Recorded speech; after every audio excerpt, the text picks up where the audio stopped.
उस जमाने में जब भारत में एक आध्यात्मिक क्रांति हो रही थी। हम बात करेंगे दो ऐसे धर्मों की जिन्होंने न सिर्फ भारत बल्कि पूरी दुनिया की सोच को हमेशा के लिए बदल दिया। बौद्ध धर्म और जैन धर्म दोनों लगभग एक ही समय में उभरे। तो चलिए शुरू करते हैं ये दिलचस्प कहानी। तो सबसे बड़ा सवाल, आखिर 6ठी शताब्दी ईसा पूर्व मतलब आज से हजारों साल पहले भारत में ऐसा क्या हो रहा था? ऐसा क्या था माहौल में कि एक नहीं बल्कि दो दो नए धर्म एक साथ उभर कर आए? इसी सवाल के जवाब में ही आज की पूरी कहानी छिपी है। अच्छा, तो इस क्रांति को आखिर समझना कैसे है? इसके लिए ना हमें थोड़ा टाइम ट्रैवल करना पड़ेगा, उस दौर में जाना होगा। चलिए देखते हैं कि उस नए युग की शुरुआत आखिर हुई कैसे थी। जरा उस समय के बारे में सोचिए। समाज में ना बहुत सी चुनौतियां थी और धर्म के नाम पर इतने जटिल, इतनी मुश्किल कर्मकांड हो गए थे कि आम आदमी परेशान था। आम लोग एक नए रास्ते की तलाश में थे। एक ऐसा रास्ता जो आप जानते हैं, सरल हो, सीधा हो और सबसे जरूरी मन को शांति दे सके।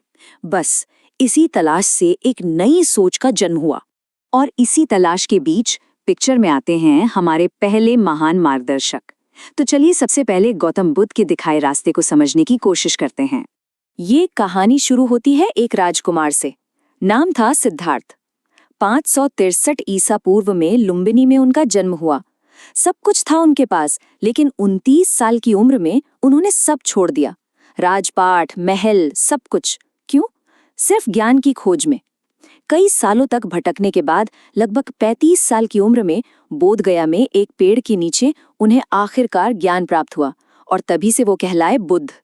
और फिर 80 साल की उम्र में कुशीनगर में उन्होंने महापरिनिर्वाण प्राप्त किया। तो जब उन्हें ज्ञान मिल गया, उसके बाद क्या? उसके बाद बुद्ध ने अपना सबसे पहला उपदेश दिया सारनाथ में। और पता है इस ऐतिहासिक पल को क्या कहते हैं? धर्मचक्र प्रवर्तन। इसका मतलब है धर्म के पहिए को घुमाना या उसे गति देना।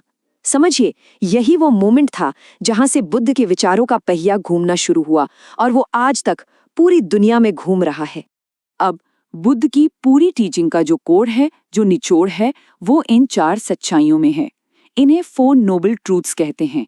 पहला, जिंदगी में दुख है, ये एक सच्चाई है। दूसरा, इस दुख का एक कारण है और वो है हमारी इच्छाएं, हमारी तृष्णा। तीसरी, और ये गुड न्यूज़ है, कि इस दुख को खत्म किया जा सकता है, इससे मुक्ति संभव है। और चौथा, इससे मुक्ति पाने का एक साफ सुथरा रास्ता भी है, जिसे कहते हैं द 8-fold पाथ या अष्टांगिक मार्ग। कितना सिंपल और लॉजिकल ब्रेकडाउन है ना? तो ये अष्टांगिक मार्ग आखिर है क्या? ये 8 चीजें हैं। राइट व्यू यानी सही सोच, राइट रिजॉल्व सही इरादा, राइट स्पीच सही बोल, राइट कंडक्ट सही काम, राइट लाइवलीहुड सही रोजी रोटी, राइट एफर्ट सही कोशिश, राइट माइंडफुलनेस सही ध्यान और राइट समाधि यानी सही कंसंट्रेशन। लेकिन एक बात याद रखिएगा, ये सिर्फ एक टू डू लिस्ट नहीं है। ये असल में एक प्रैक्टिकल गाइड है, जीवन जीने का एक पूरा तरीका। अच्छा, तो ये तो हुई बुद्ध की बात। लेकिन जैसा हमने शुरू में कहा था, उसी समय में एक और महान आत्मा थी जो लोगों को एक नया रास्ता दिखा रही थी। उनका नाम था महावीर। चलिए अब उनकी कहानी जानते हैं। महावीर, जो जैन धर्म के 24वें तीर्थंकर माने जाते हैं, उनका जन्म हुआ 599 ईसा पूर्व में कुंड ग्राम में। बुद्ध की तरह ही उन्होंने भी लगभग 30 साल की उम्र में घर छोड़ दिया, पर उनका रास्ता थोड़ा अलग था। उन्होंने 12 साल तक बहुत ही कठोर तपस्या की और इसके बाद 42 साल की उम्र में उन्हें कैवल्य ज्ञान यानी एब्सोल्यूट नॉलेज, सर्वोच्च ज्ञान प्राप्त हुआ और आखिर में पावापुरी में उन्होंने निर्वाण प्राप्त किया। तो ये कैवल्य ज्ञान क्या है? देखिए, जैन धर्म में ना इसे सबसे बड़ी उपलब्धि माना जाता है। ये ज्ञान की वो स्टेट है, वो मंजिल है जहां आत्मा जन्म और मृत्यु के चक्कर से, इस साइकिल से पूरी तरह आजाद हो जाती है। यही उनकी 12 साल की उस कठोर तपस्या का फल था। जैन धर्म का पूरा आधार इन 5 महाव्रतों पर टिका है। पहला और सबसे जरूरी, अहिंसा, मतलब किसी भी जीव को मन, वचन या कर्म से कोई तकलीफ न पहुंचाना। फिर आता है सत्य, हमेशा सच बोलना। अस्तेय यानी चोरी न करना। अपरिग्रह यानी जरूरत से ज्यादा चीजें इकट्ठा न करना। और 5वां, ब्रह्मचर्य यानी अपनी इंद्रियों पर, अपने सेंसेस पर पूरा कंट्रोल रखना। तो हमने बुद्ध के मार्ग को भी समझ लिया और महावीर के मार्ग को भी। अब आते हैं सबसे इंटरेस्टिंग हिस्से पर। चलिए इन दोनों को आमने सामने रखते हैं और देखते हैं कि इनमें क्या क्या समान है और क्या क्या अलग है। यहाँ एक नजर डालिए, बिल्कुल साफ साफ दिख रहा है। फाउंडर एक तरफ गौतम बुद्ध, दूसरी तरफ महावीर जो 24वें तीर्थंकर हैं। रास्ते की बात करें तो बौद्ध धर्म मिडिल पाथ की बात करता है, मतलब ना ज्यादा ऐशोआराम ना ज्यादा कष्ट, जबकि जैन धर्म कठोर तपस्या पर जोर देता है।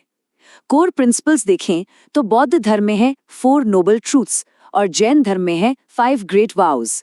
और इनके पवित्र ग्रंथ भी अलग अलग हैं, बौद्ध धर्म के त्रिपिटक और जैन धर्म के आगम।